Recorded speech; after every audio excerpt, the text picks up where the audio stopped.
Good morning mga boss, meron tayo ditong Toyota Hilux G variant na nagpakabit ng ating Bi-LED 3.0 projector fog light. So ito yung Bi-LED natin, ito plug and play lang mga boss sa mga Toyota, walang problema yan. Hindi siya malog, napakaganda ng bracket. And then kagandahan nito is check muna natin yung output ng low beam niya. Yan yung output niya, diba? Kitang kita nyo na compared sa traditional na headlight na halogen pa lang.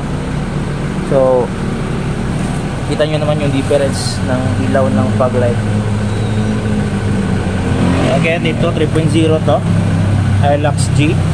So yung mga Bi-LED namin mga boss, may nakasamang park light. Ito naka-promo yan sa December natin. May park light na free, same dito.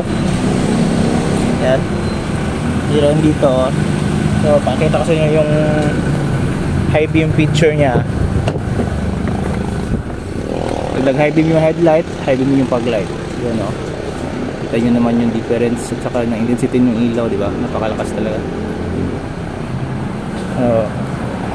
Again mga boss, Hilux G variant. Ito siya. Ito sa kabila, Hilux Conquest. Bi-LED din, 2.0 tong ano niya. Fog light niya, pero same naman yung lumens at saka intensity ng ilaw. Walang problema dyan, pareha lang malakas. So again, Toyota, mga Toyota yung mga suki natin dito. So for more inquiries mga boss, visit lang to sa shop Andres Autos Accessories, Bagadian. Ito siya, ito yung Landmark Shell Banale. Long highway lang mga boss, check nyo na lang mga bossing ha.